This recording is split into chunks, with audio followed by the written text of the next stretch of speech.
Ladies and gentlemen, it seems I was a little previous. Please have a seat.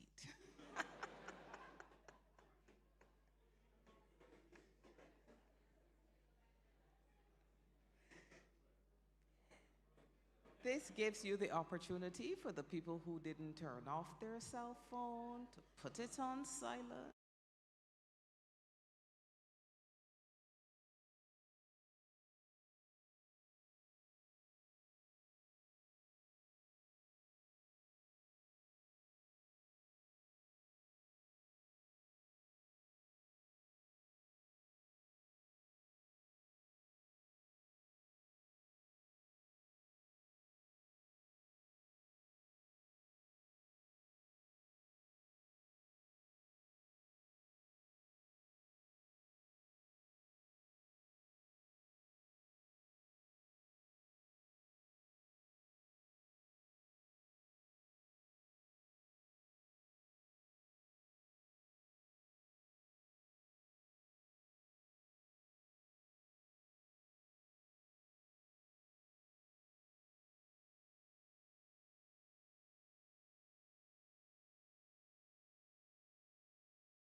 Please remain standing for the playing of the national anthem of St. Lucia.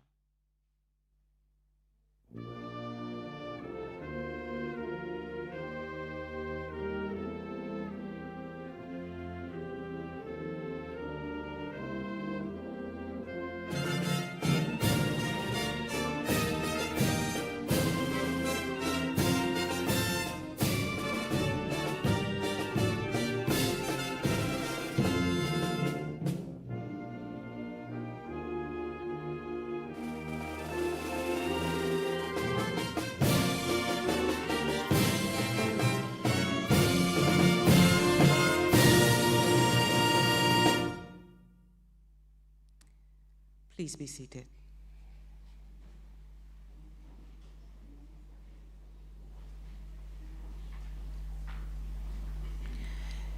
Your Excellency Cyril Errol Charles, Acting Governor General of St. Lucia, Chairman of the Board of Governors of the Caribbean Development Bank and Prime Minister of St. Lucia, the Honorable Philip J. Pierre, Premier of the Virgin Islands, the Honorable Natalia Wheatley, Deputy Premier of the Turks and Caicos Islands, the Honorable Irvin Saunders, Distinguished Speaker of the 23rd William G. Demas Memorial Lecture, Mr. Simon Stiell, Ms. Alison Demas, daughter of the late William G. Demas, Dr. Hyginus Jean Leon, President, Caribbean Development Bank, and Ms. Brenda Thomas, Ministers of the Cabinet of St. Lucia, members of the Board of Governors of the Caribbean Development Bank, members of the directors of the Caribbean Development Bank, specially invited guests, management and staff of the Caribbean Development Bank, members of the media, ladies and gentlemen. Good evening, and welcome to the 23rd William G. Demas Memorial Lecture, hosted by the Caribbean Development Bank. I'm your host, Joel Ford, Communications Specialist in the Office of the President at the Caribbean Development Bank. This evening's lecture is held in honor of the late William G. Demas, second President of the Caribbean Development Bank, noted regionalist, scholar, and economist. This event is a highlight on the bank's annual calendar and represents the best intellectual discourse available both regionally and internationally. Over the years, the spirit of William Demas's scholarship has been upheld by distinguished lecturers who have been all committed to economic development and other subjects critical to the advancement of solutions to the development challenges of the region. And this year is no exception. Tonight, the William G. Demas Memorial Lecture will be delivered by Mr. Simon Stiell, Executive Secretary of the United Nations Framework Convention on Climate Change and a noted son of the region. Mr. Stiell has taken his passion for the development of his people to the highest global stages, and the topic tonight reflects just that. Entitled Bridges, Solutions, and Paths, A Caribbean Landscape, we are sure to be given food for thought and for action. But before we get to the keynote address, I invite Mr. Isaac Solomon, Vice President of Operations at CDB, to deliver the welcome and opening remarks. Isaac?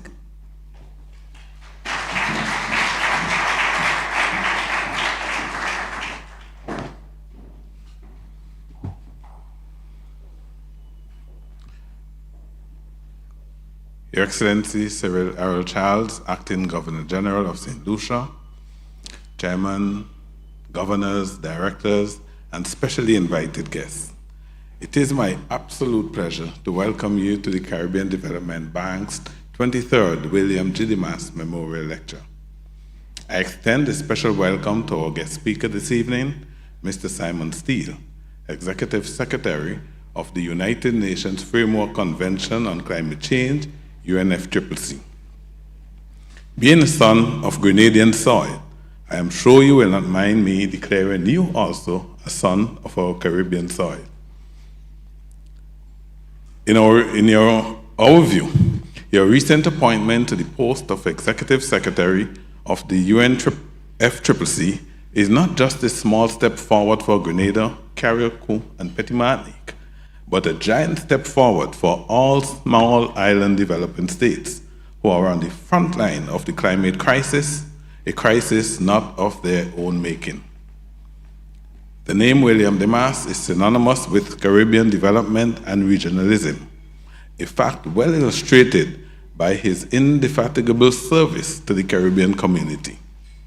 Not only was he at the vanguard of mapping the path of its evolution, but he undoubtedly set the stage for our survival into the 21st century and beyond, a survival now in doubt. His seminal thesis in 1965, that economic development and the achievement of self-sustained growth could not be considered in isolation from the size of the country, could very well have been crafted in 2023, with the additional variable of vulnerability to the existential threats posed by the climate crisis. Ladies and gentlemen, we must leverage the legacy of Demas to successfully navigate the climate crisis and ultimately achieve resilient prosperity.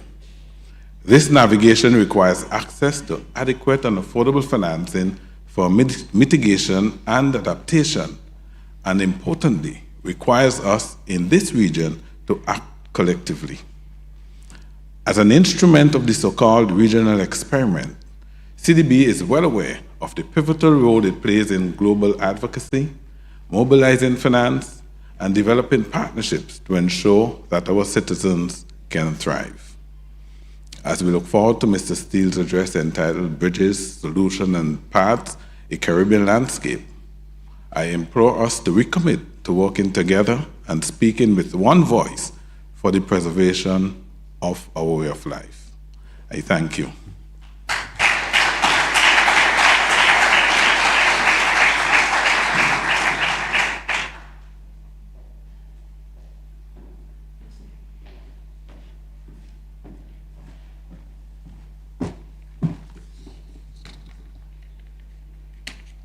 Thank you very much, Mr. Solomon, for those remarks. I now invite Ms. Allison Demas, daughter of William G. Demas, to share with us some reflections on the life and work of her father.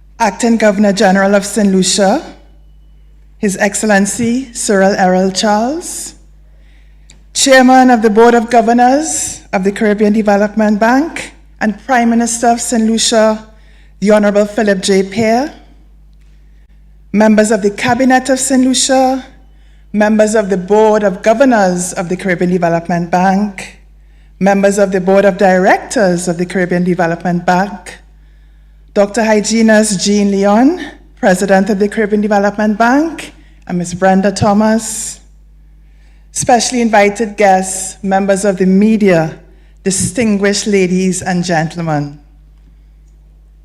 I feel very honored tonight on behalf of my mother and I to be able to share with you some personal reflections on the life of my father, William Demas. As we all know, he was a vociferous advocate of Caribbean integration. And in fact, he had a vision, I am told, by his lone surviving sibling, my Aunt Joan, that at age 14, he wrote an article, a letter to the editor, in fact, which was published in the Trinidad Guardian, in which he outlined his vision of a united West Indies. And bear in mind, this was long before West Indian Federation was even conceived. And one thing I really admire about Daddy is that he practiced what he preached. And how did he do that? Well, he started by integrating with my mother, Dr. Norma Demas of Jamaica.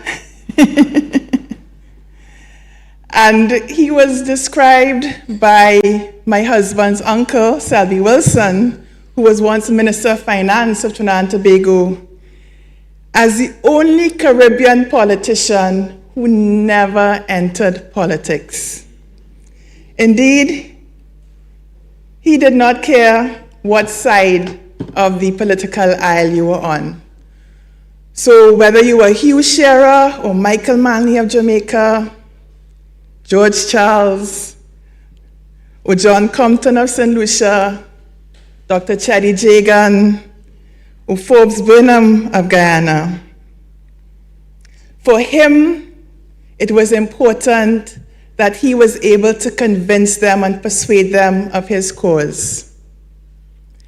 And it's remarkable that the respect they had for him, and I think that has to do with the power of his intellect and his deep commitment to the cause of Caribbean integration. His crowning achievement was no doubt in 1973, almost 50 years ago, at the age of only 43, when he played a very instrumental and pivotal role in getting the then leaders of our region to agree to the signing of the Treaty of Chaguaramas on July 4th, 1973.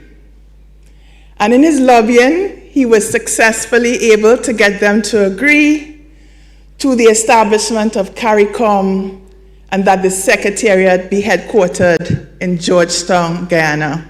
That took a lot of lobbying. Daddy never really cared about material things. In fact, I can safely say that his head was in the clouds long before cloud technology came into existence. As this picture will convey, he loved to wear, he didn't really care about appearances, so he wore what was comfortable, his trademark short sleeve shirt jack suit. He was once chided by a former Prime Minister of Trinidad and Tobago, the late Arthur N.R. Robinson, for lacking sartorial elegance. He didn't mind, he continued to wear his short sleeve shirt jacks. I think one anecdote, which I'll share with you, really captures the fact that he really didn't care about materials things. So apparently the CDB's finance department once had difficulty in reconciling their accounts. And there was a surplus that they could not account for. Eventually they discovered that the surplus was due to the fact that Daddy had not drawn his paychecks for about 2 to 3 months. What was he like as a friend, Willie the friend? Well, his celebrated friend, the late Sir Alistair McIntyre, who he affectionately called Mac, and testimony to this friendship, very deep friendship, is the fact that in Uncle Mac's last book that was published a few years before he passed away, The Caribbean and the Wider World, he dedicated it to Daddy, who he described as a stalwart Caribbean scholar and public servant. He was my colleague and very good friend. And in that book, he describes their first meeting. It was in London. At the time, Daddy was working with the West Indies Trade Commission, which was headed by another great St. Lucian, Sir Garnet Gordon.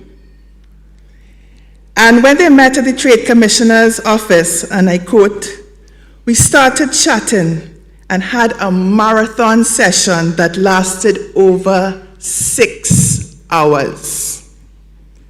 That session went beyond trade problems to encompass a virtual review and assessment of the development problems in the region as a whole." And I guess it's for that reason that Ewart Williams, who is pictured in this photo with Daddy and Uncle Mac, his back is towards the camera, as them being intellectual twins. But in fact, they weren't twins. In fact, they were triplets. And who was the third member of that trio? Sir Sridath Sunny Ramphal, who Daddy had met in Guyana. At the time, Uncle Sunny was the Attorney General of Guyana, and Daddy was at CARICOM. And it is remarkable how the three of them, thought alike, and all of them were focused really on deepening and widening Caribbean integration. Another great friend was the late Lloyd Best, who knew Daddy from secondary school at Queen's Royal College in Port of Spain, as well as at University of Cambridge. They were together at McGill University in Montreal and at UWI. And this is how Uncle Lloyd described him in a beautifully written obituary.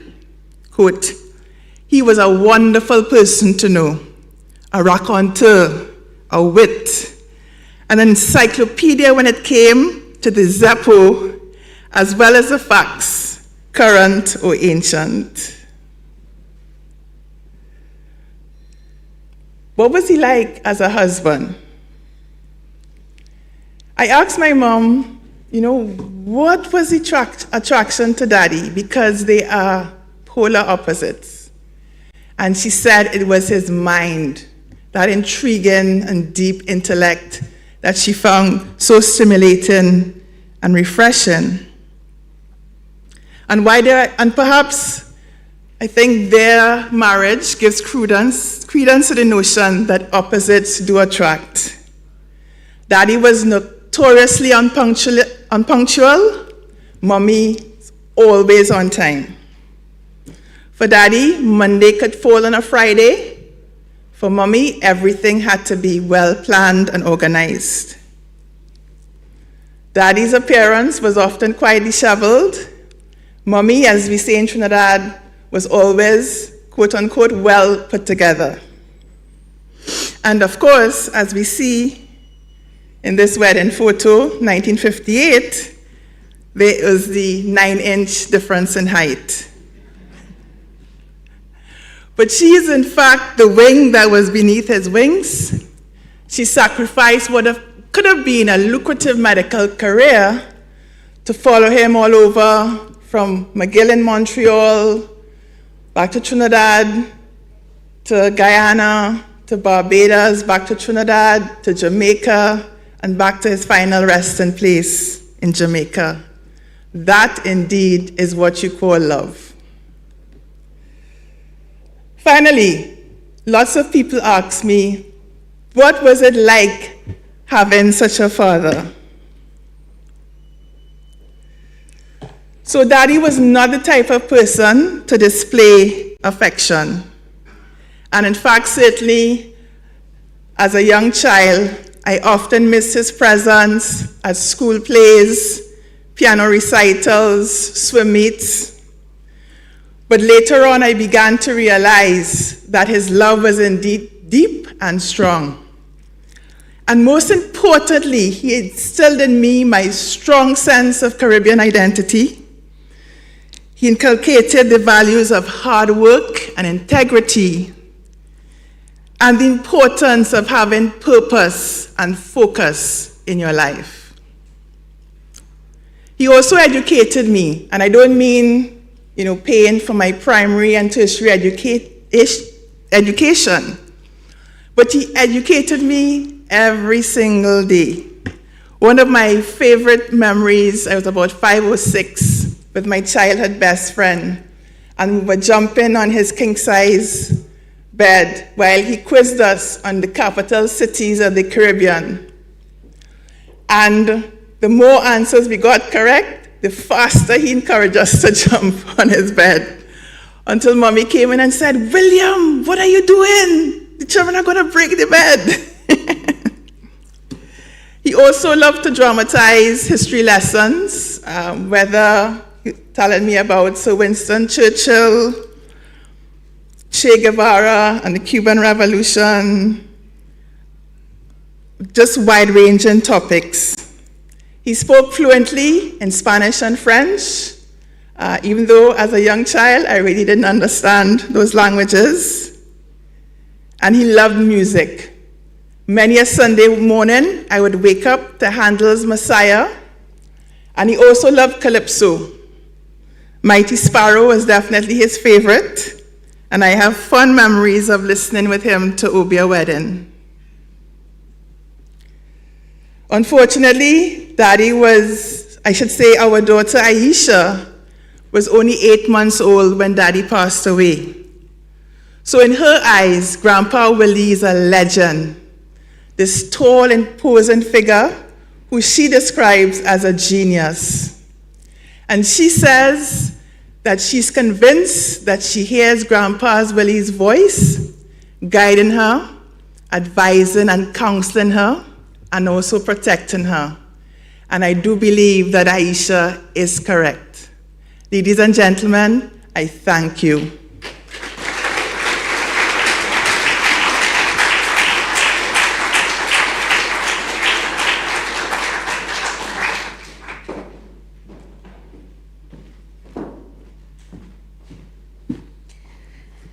Thank you, Ms. Alison Demas, for those insightful and I must say emotional comments. You really made William G. Demas come alive, not just in our knowledge of him, but also in our hearts. Thank you once again.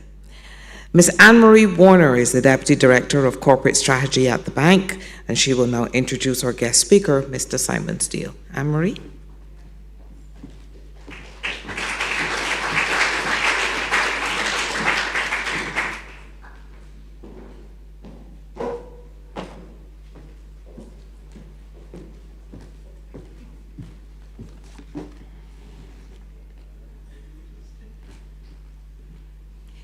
Your Excellency, Cyril Errol Charles, Acting Governor General of St. Lucia, Chairman, Governors, Directors, and specially invited guests. Recently appointed Executive Secretary of the United Nations Framework Convention on Climate Change, Mr. Simon Stiell is a Grenadian by birth who has served his country with distinction. Following an illustrious career in the private sector, spanning the technology and telecommunications industries, he spent nearly a decade in public service, managing several ministerial portfolios. Prior to joining UNFCCC, he served as Grenada's first Minister of Climate Resilience, the Environment, Forestry, Fisheries, and Disaster Risk Management. During this time, he led the implementation of Grenada's climate change policy and its National Adaptation Plan.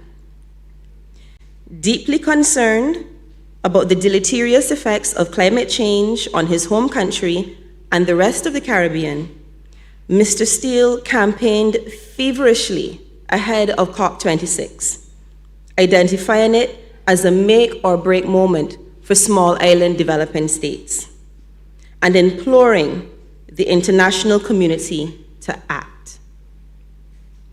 I think all of us in the Caribbean felt it when he told Sky News, "I want more for my people.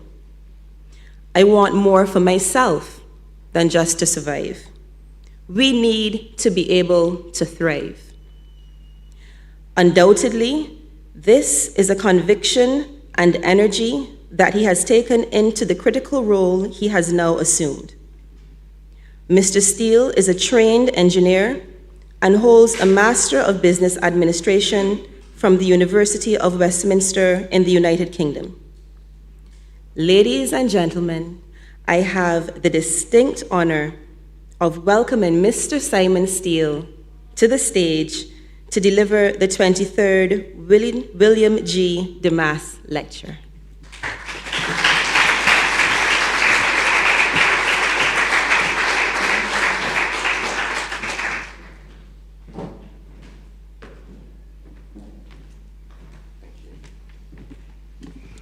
Thank you very much, Anne-Marie. And I just want to, before I get into the main presentation, just say what a wonderful tribute, Alison, that was to your father.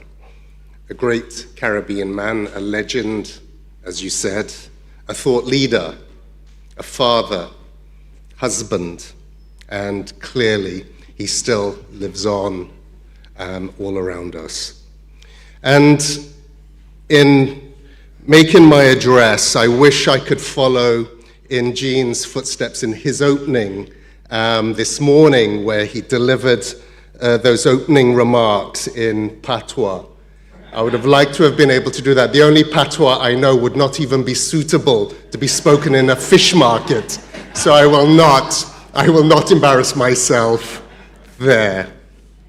So, Your Excellency, Cyril Errol Charles, Acting Governor General of St. Lucia, Chairman of the Board of Governors of the Caribbean Development Bank, and Prime Minister of St. Lucia, the Honorable Philip J. Pierre, members of the Cabinet of St. Lucia, members of the Board of Governors of the Caribbean Development Bank, members of the Board of the Directors of the Caribbean Development Bank, Dr. Hygienist Jean Leon, my good friend, President of the Caribbean Development Bank, and Mrs. Brenda Thomas.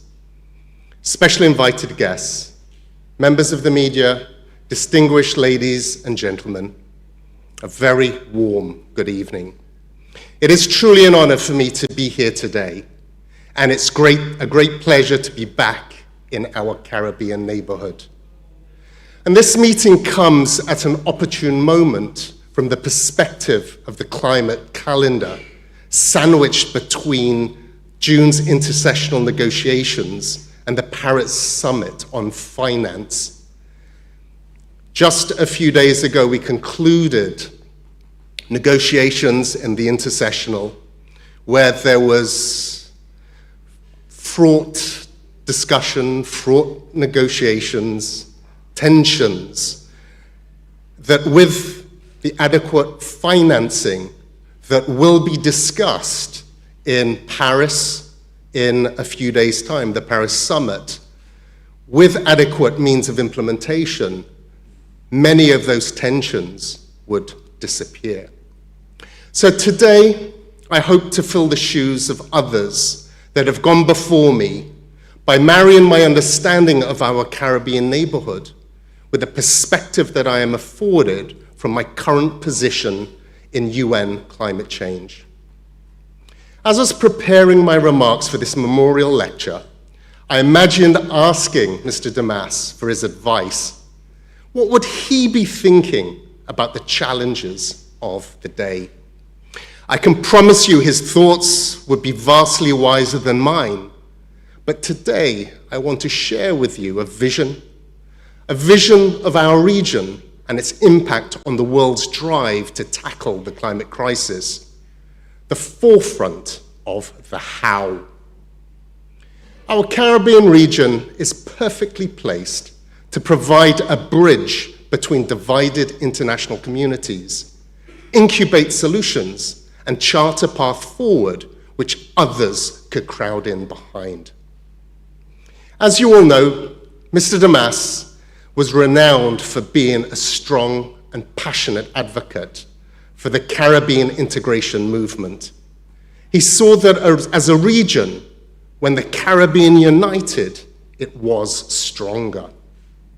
As a brilliant economist, he understood the central role of finance in determining the options available, providing the freedom to choose one's own path towards a just and prosperous society.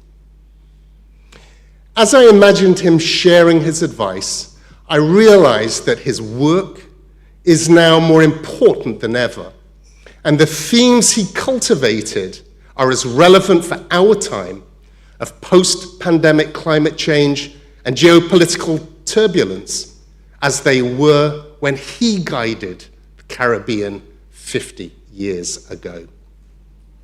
The Caribbean region was one of the front runners pushing for inclusion of the 1.5 degrees Celsius target in the Paris Agreement of 2015. Those negotiating on our behalf knew all too well that 1.5 wasn't just a commitment, it was a lifeline. And it would require them to be agents of extraordinary change to deliver it. Despite a litany of hurdles, we succeeded. As the science now tells us, the dramatic difference in negative consequences of a world 2 degrees warmer rather than 1.5, the fact that we managed to secure this ambition to limit global warming to 1.5 degrees Celsius means we may have changed the whole world for the better as a result. 1.5 is not only inscribed as a stretch commitment in the Paris Agreement, it's enshrined into actions across the entire global economy. As I stand here in front of you today, nearly 8 years have passed since the world came together around the Paris Agreement. Two things have become clear. First, implementation of the agreement is progressing, but secondly, more slowly than is required. Currently, 149 countries now have net zero targets, as do 145 states and regions. 252 cities now have net zero targets, and 929 publicly listed companies also have net zero targets. The direction of travel is as clear as day and becoming more robust all the time. National government net zero targets, underpinned by legislation or policy documents, have increased in the past 2.5 years from less than 10% to 75%. There is no smart CEO in the world today who is not thinking about climate as it relates to their business strategy, their products, their customers, and other stakeholders. The Paris Agreement has transformed the world to be far different than it would have been without it. Of course, the global COVID pandemic and the war in Ukraine have not helped in this regard. The effects of climate change have shown themselves earlier than most people expected, and more devastatingly in consequences. Despite all the pleasures, collectively, we're far behind in our actions to cut emissions on time. In the Caribbean in particular, we face the challenges of pledged support and promises going unfulfilled. High debt burdens, low fiscal space, extreme vulnerability to external shocks, and low economies of scale, to name only a few. We also know that nearly $6 trillion is needed across all sectors in developing countries by 2050 to meet our climate commitments. We couldn't have greater clarity from the scientists that the scale of the problem is enormous and that there is a cavernous gap between what actions are needed and our political, regulatory, and societal response. Into that gap fall the lives and livelihoods of hundreds of millions of people, entire ecosystems, cultural traditions, hopes, and dreams. It is a gap of suffering, deep and profound, at the cost of inaction and delay. Yet our scientists are telling us that reaching the 1.5 degrees Celsius ambition is still possible, but the window of opportunity is narrowing quickly. This is where I see my work marrying up with the vision of Mr. Demas.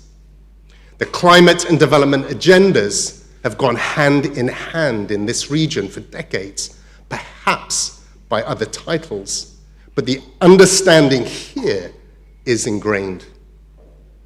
Friends, what we need now is a dash of the practical Caribbean how. In just a few months, the world's governments and civil society groups will convene in Dubai for COP28 to take stock of how we've done since Paris, the first official global stocktake, to chart a course from there to 2030 that will put us onto the track we need, and to the embedded transformation of the finance agenda to make the course correction possible. At this global stocktake, we cannot afford weak or disparate approaches. At the end of this week, many of us here will travel together to Paris for an event which is slated to focus on restoring fiscal space, fostering private sector development, encouraging investment into green infrastructure, and mobilizing innovative finance. Now that's a lot for one meeting. Whatever comes from the event itself, from the climate and development perspective, we need two things. One, more finance available this year. And two, a roadmap for unlocking significantly more finance between now and the end of the decade. This brings me to the vision of what our Caribbean region is uniquely placed to bring: bridging, solutions, and a pathway forward. So bridging. At school, we're all taught an eye for an eye makes the whole world go blind. But unfortunately, this is where we find ourselves in our drive for collective progress on climate action. A chicken and egg situation, if you will. There are countries within the negotiating arena who see it as their role to hold up progress in negotiations and refuse to take action at home until sufficient finance is delivered to support it. There are others who refuse to provide all the finance promised until they see meaningful action is being taken elsewhere. Here's the thing. Action has to be taken, and it has to be taken by all now. To take action, you need finance as an enabler. So both of these things have to happen, and they both have to happen right now. As I said in my closing speech in the June intersessional negotiations in Bonn at the end of last week, climate change is not a North versus South issue. But we need a proactive bridge between the two. Voices which can champion a progressive third way. A third way which delivers for those that need it most. That means action and provision of support to enable further action in an upwards iterative spiral. Voices which hold space for sensible and progressive action. Progressive alliances tend to be issue-specific, finding it easier to build common ground around one issue. May that be mitigation action or the importance of certain ecosystems.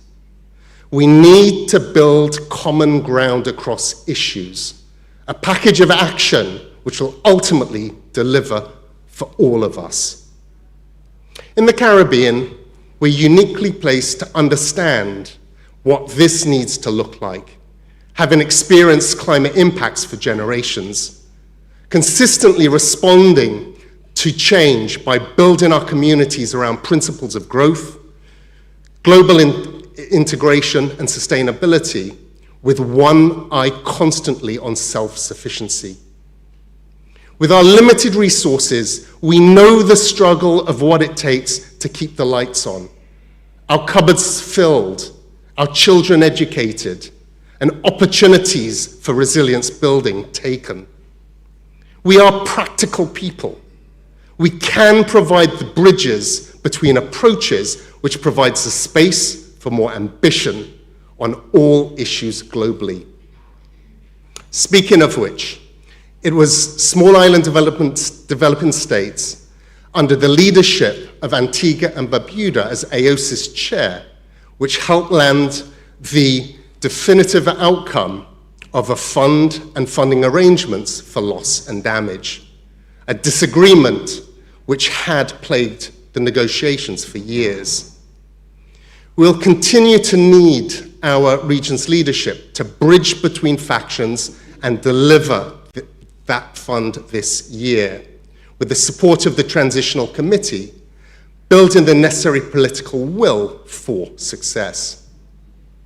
Now to finding solutions. The next unique selling point of our region in tackling the global challenge is our size.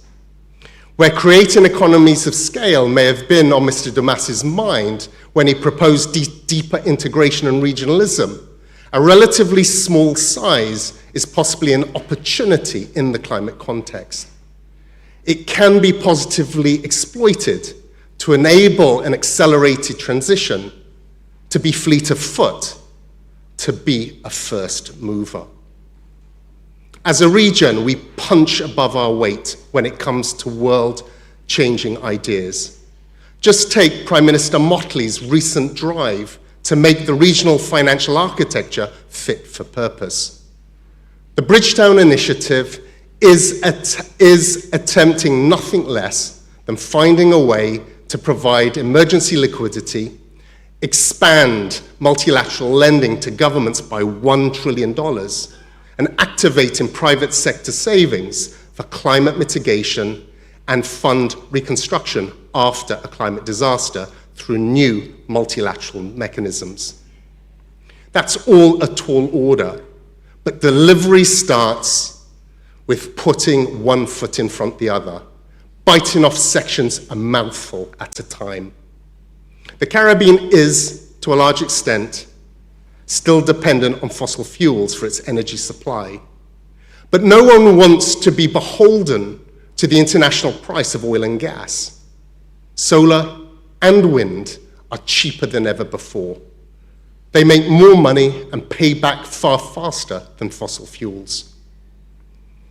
Energy production globally is shifting from a concentrated, expensive, polluting, commodity-based system to an efficient, manufactured, technology-driven system that offers continuously falling costs and is available everywhere.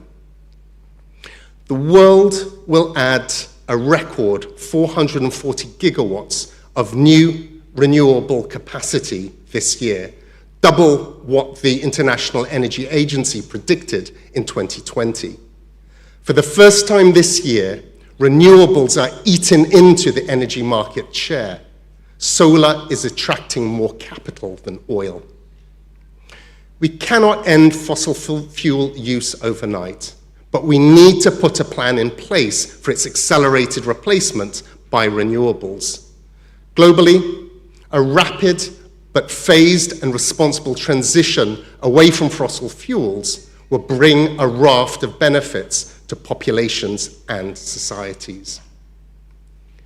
National governments and non-governmental organizations are already piloting and implementing new financial instruments and other financial products to support more effective mitigation, adaptation, and responses to loss and damage. Take the example of the blue bonds Barbados and Belize have already invested in. These effective instruments, in which expensive debt is swapped with debt at a much lower coupon, result in reduced public debt. They ensure precious coastlines that protect the region from climate impacts, that benefits the region's economies and its people's well-being, are set aside to be conserved. Ecuador, not far from here, has just swapped $1.6 billion in bonds for a new $656 million loan in the biggest debt for nature swap in history, but it won't be the biggest for long. And there is no better positioned region than the Caribbean, along with other small island developing states, to further pioneer innovative financing approaches for managing the climate crisis and buffering against further loss and damage. Meanwhile, regional risk pools and insurance providers are already considering opportunities to offer new products and increase accessibility to their services. The Caribbean Climate Risk and Insurance Facility provides insurance for Caribbean and Central American governments, the fisheries and utilities in their short-term recovery from climate impacts. And look at Jamaica's innovative catastrophe bond, which secured $185 million of disaster insurance protection with the assistance of the World Bank and the IBRD Capital at Risk Notes program. This type of financing can help ensure the region isn't completely economically devastated when the next big hurricane hits, but rather is better prepared and more resilient.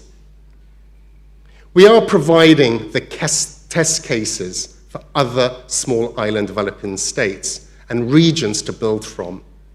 We must use our scale as an advantage to explore ideas and, dare I say it, fail fast.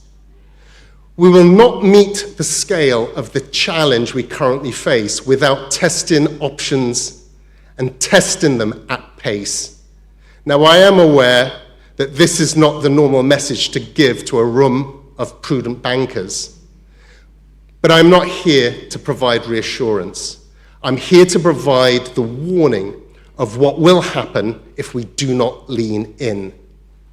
My message to multilaterals and international financial institutions is how important it is to shift our focus from just de-risking projects to de-risking sectoral level finance to better enable the necessary investment flows into the region at far greater scale.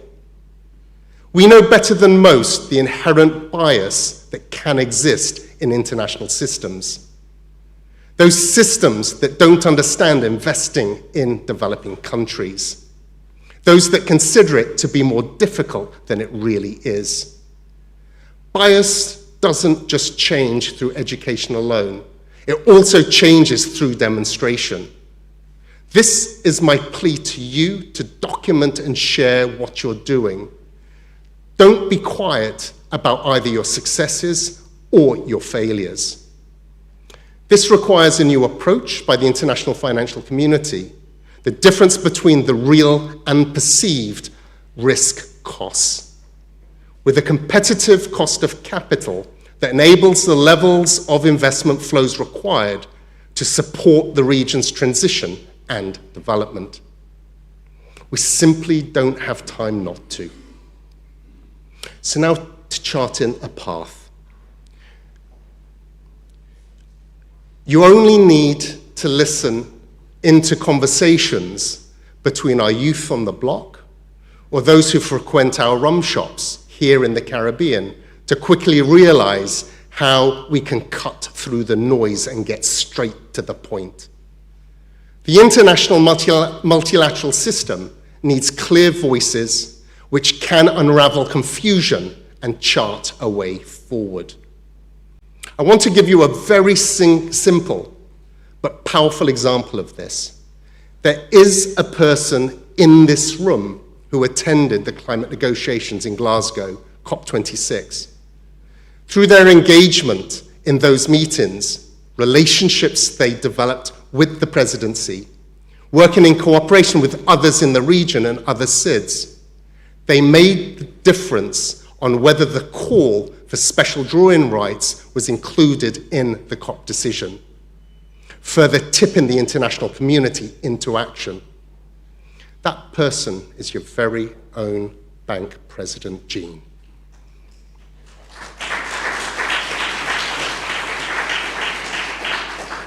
So I personally vouch for the effectiveness of all of his travels. At the recent spring meetings, I found myself looking around a room full of eminent persons, and I noticed something interesting. I noticed a clear convergence of language in the room around the global financial architecture, both identifying the problem and what's needed to be done to fix it. That is a distinct positive shift from where we were even a year ago. But the next thing I noticed was the problem. Each person pointing fingers at each other to start, rather than pointing fingers at themselves. That approach may eventually get us to where we need to, but I can't guarantee you it will be in time.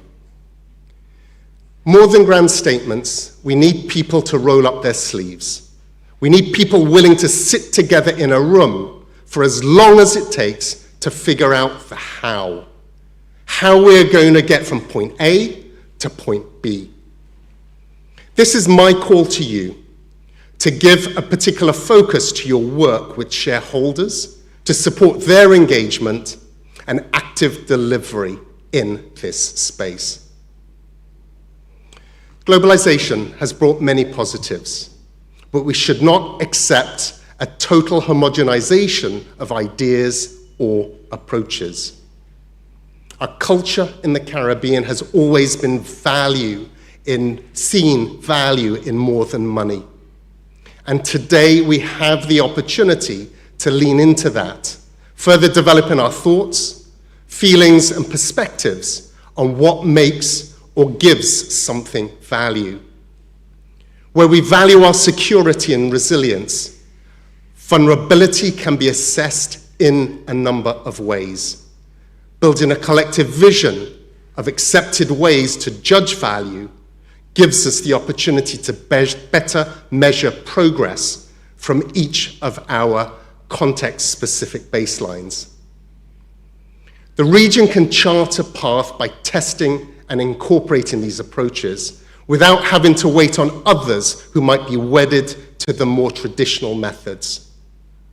It will take courage and creativity to unite and to break through the obstacles in our way. But our region has the character of spirit required.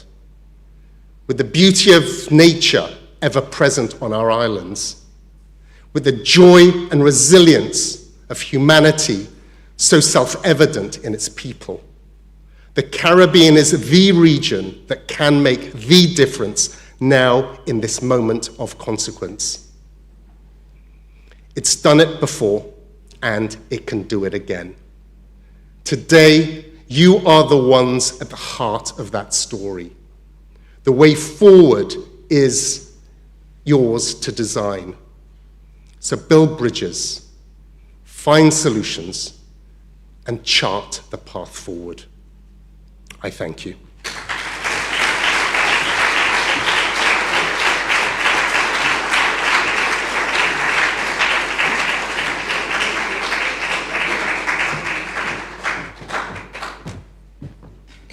Ladies and gentlemen, please join me in giving Mr. Stiell a warm, rousing round of applause.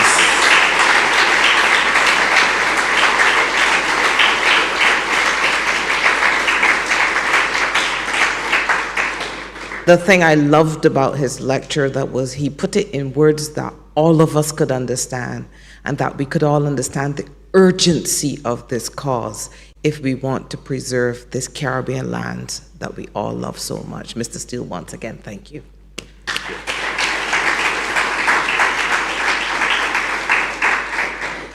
We want to have a brief Q&A, question and answer, and I'm going to make the segment a little easy for everyone. I ask you to keep your questions brief.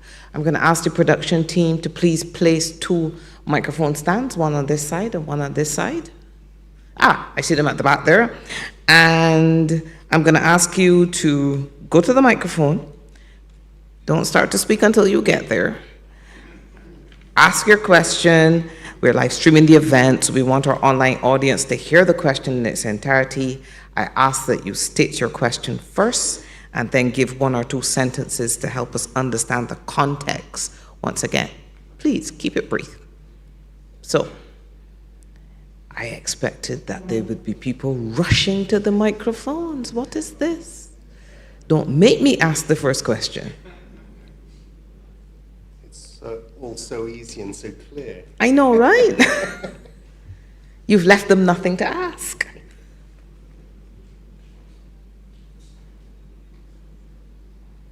Well, if I know there's one person who's going to have a question in this room, it is going to be the president.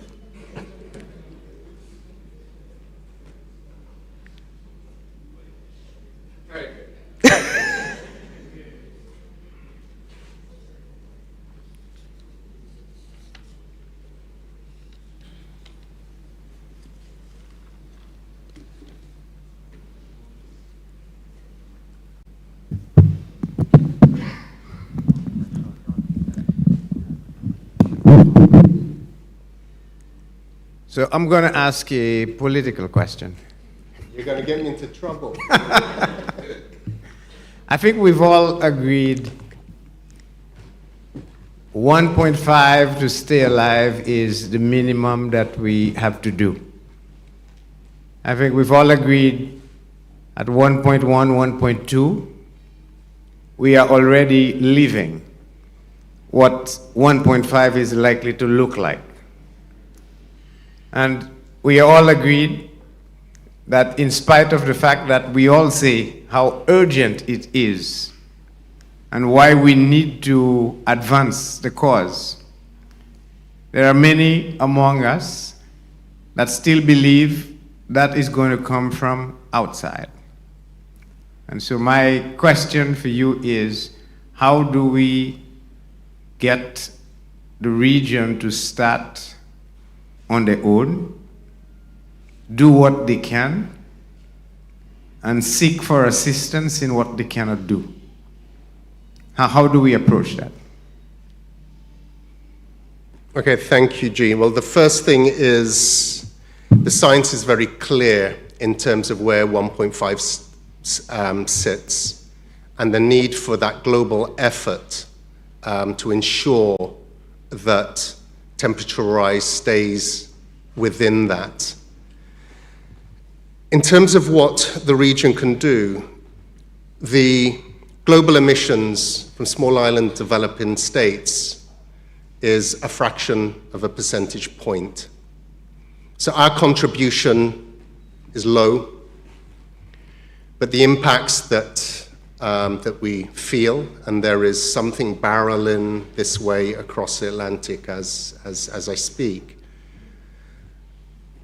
the impacts are well felt.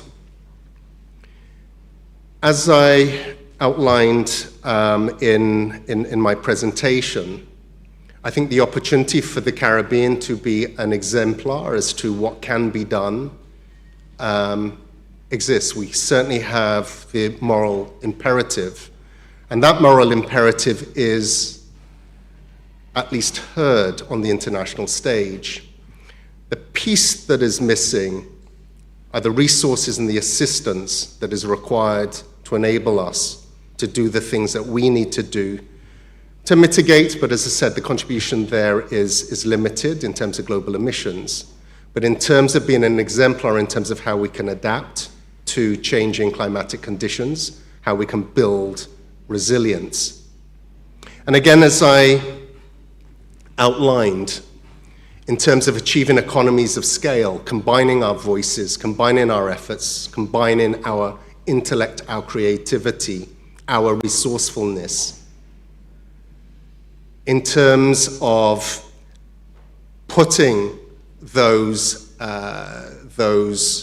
requests forward in terms of the international support to supplement what we have here within the region.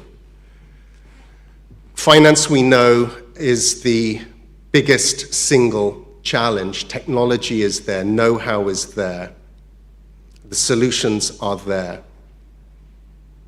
What is missing are adequate resources to enable us to deliver, certainly those within developing countries. But I think that there is an opportunity right now. I spoke of the convergence in language within the international financial institutions in terms of recognizing the need to overhaul the international financial architecture so that it can better deliver where it is needed. And I believe that there is a unique opportunity that is being presented, but it requires your voices to be heard. And Prime Minister Motley has been leading the way there. But more voices can be added to that, and that opportunity exists and exists now.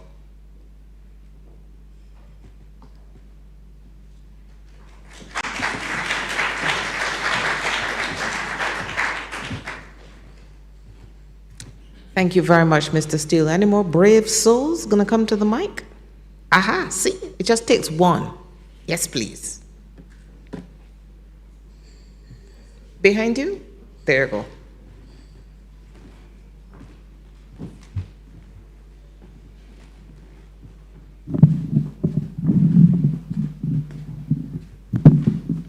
Thank you very much. And Simon, my question is very simple. We all left Sharm el-Sheikh, Egypt at COP, buoyed small island developing states, particularly those of the Caribbean, by the decision to establish the Loss and Damage Fund.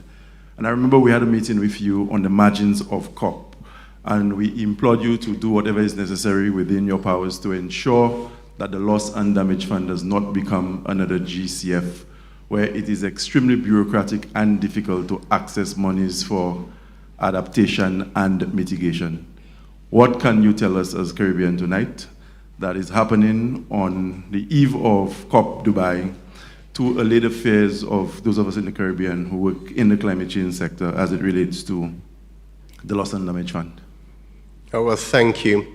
Well, the mechanism that was set up coming out of Sharm el-Sheikh was the establishment of what's called a transitional committee with representation from all of the global regional groups. And they've been tasked with coming up with concrete recommendations that will be presented in Dubai at the end of this year as to what will be required and what decisions need to be made in establishing both the fund and the funding arrangements. We're now halfway through those committee sessions, and that has been supported, significant support from the UNFCCC Secretariat, the establishment of a technical support unit to be able to provide the technical expertise, both synthesizing what already exists, so we don't reinvent the wheel, but what gaps exist and what needs to be filled, what needs to be to be bridged. And this technical support unit is from across the development the development arena. So we're providing the best technical support, which will enable the decision making of the within the transitional committee. So where we are now, a framework in terms of what the governance structure should or could look like has been established. But that is only the wireframe. There is still a lot more that needs to be done. There are two more sessions that will be held between now and Dubai. So the jury is out in terms of what recommendations will be put forward, but what I can say, and I've participated in one of these sessions, the parties, whether from the global north or global south, are engaging constructively and are working with intent and commitment. So we will see what the rest of the year brings. But what can still be done external to this, the committee and the technical discussions that's taken place is the political engagement, especially from developing countries who will benefit from the establishment of this fund and arrangements, and to ensure that those political messages are heard by those who have capacity to provide support for the operationalization of these loss and damage mechanisms. Thank you for that. We'll take one more question.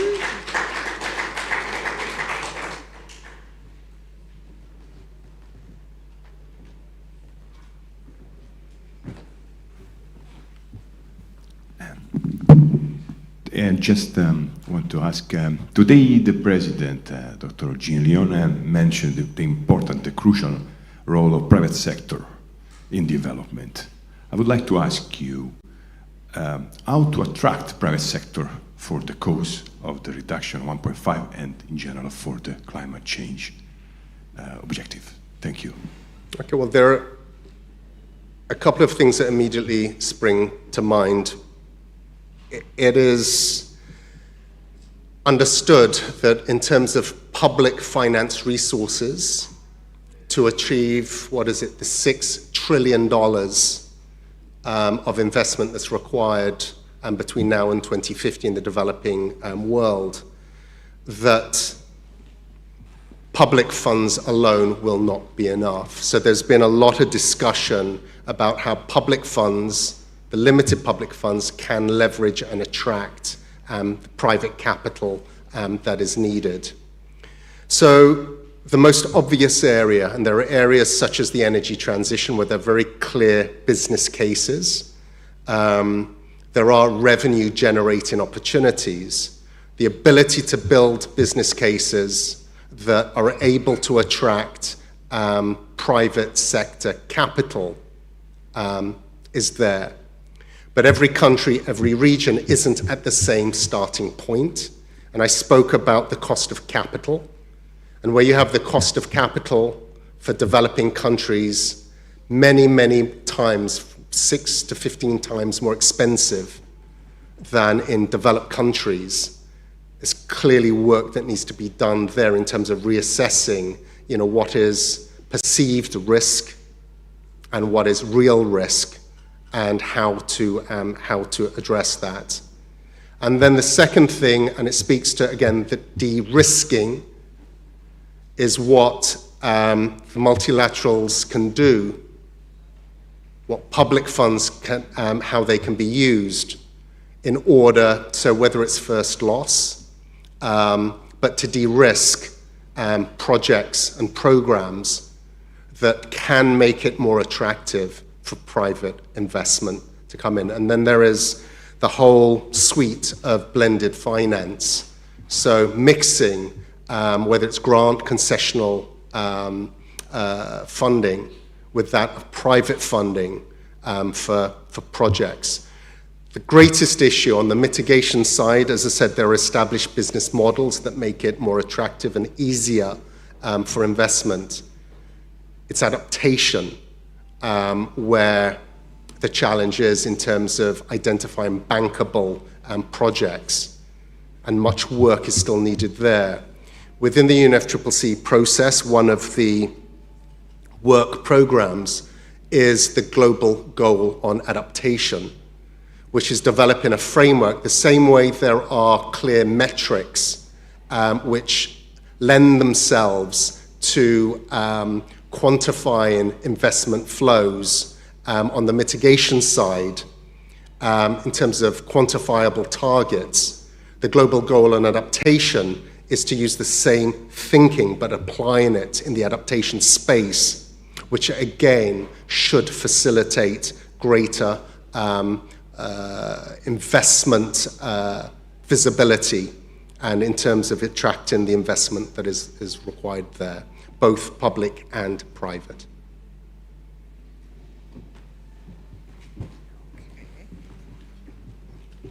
Thank you very much, Mr. Stiell. Ladies and gentlemen, please, let's put our hands together for another big round of applause. Bigger than that, bigger, larger, yeah!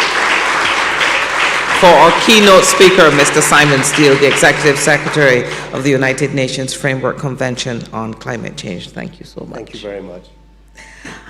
I now invite Mrs. Diana Wilson-Patrick, the General Secretary and Bank Secretary of CDB, to give the vote of thanks. Diana?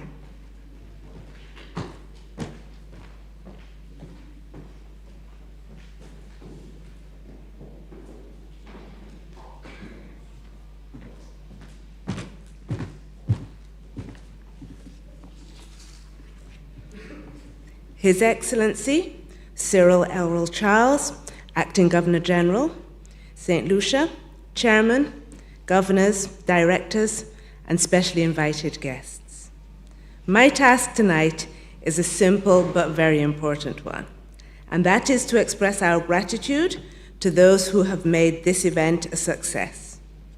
I start by thanking Mr. Isaac Solomon, Vice President Operations, CDB, for his keen opening remarks, and Miss Alison Demas for the heartfelt reflections on the life and work of her father, William G. Demas, the second president of the Caribbean Development Bank, and the person who inspires us each year to great things.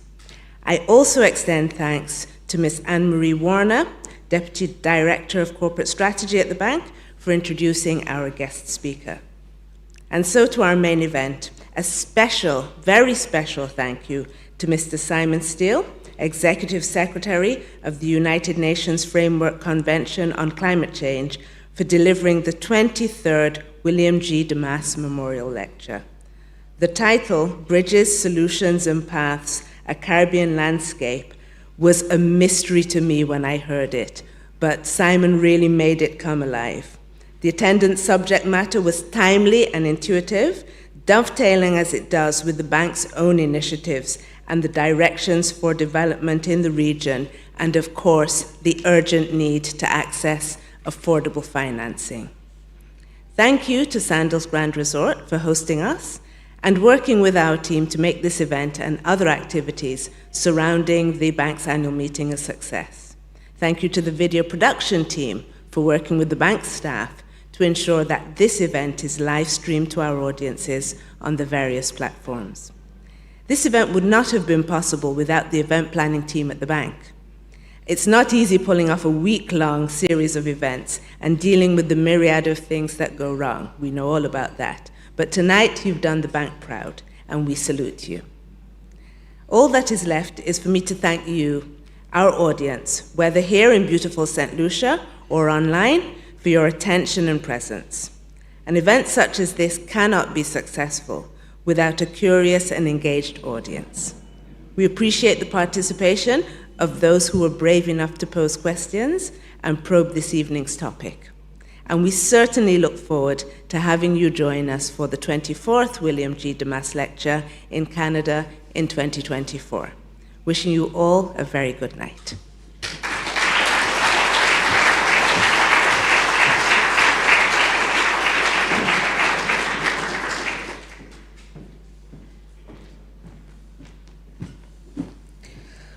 Ladies and gentlemen, that brings us to the end of this 23rd William G. Demas Memorial Lecture. Thank you for joining us for this special event. We invite you to join us for some light refreshments, but before that, I ask that you stand to allow the Acting Governor General to leave us. The ushers will show those of you the way.